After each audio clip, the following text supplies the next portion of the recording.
Okay, so what we're going to do right now is we're going to graph this exponential function.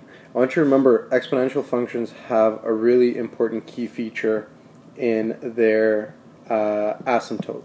So there's a horizontal asymptote here, and the regular graph just opens up like that. Okay, so let's talk about what that looks like. Here,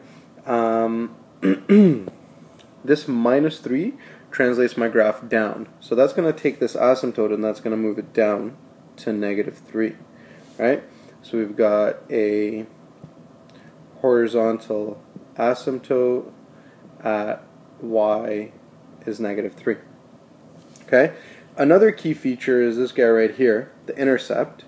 And we know that in this original case, the graph goes up after and down before, but this little negative right here is actually going to flip that upside down, right? So we want to find a y-intercept somewhere underneath the asymptote. So for a y-intercept, we're going to let x be 0, and we'll figure out what g at 0 is. So it is -2, 0 plus 1, minus 3, which is -2 minus 3, -5. So we have an x-intercept at, a y-intercept at -5. So right there. Okay?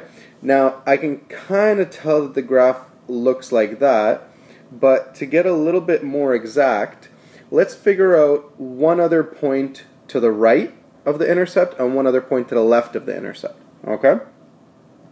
So why don't we just say, let's figure out what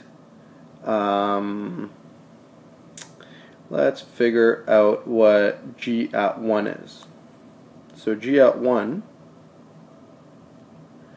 is, so we have -2 half x. Actually, you know what? Just to make it, no, that's fine. So -2 to the power of a half times 1 plus 1, and then -3. So this is -2 to the power of 3/2 minus 3,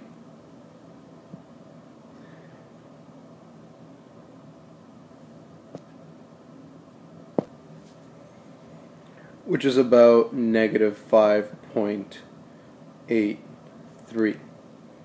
So what that means is that when x is 1, y is about -5.83.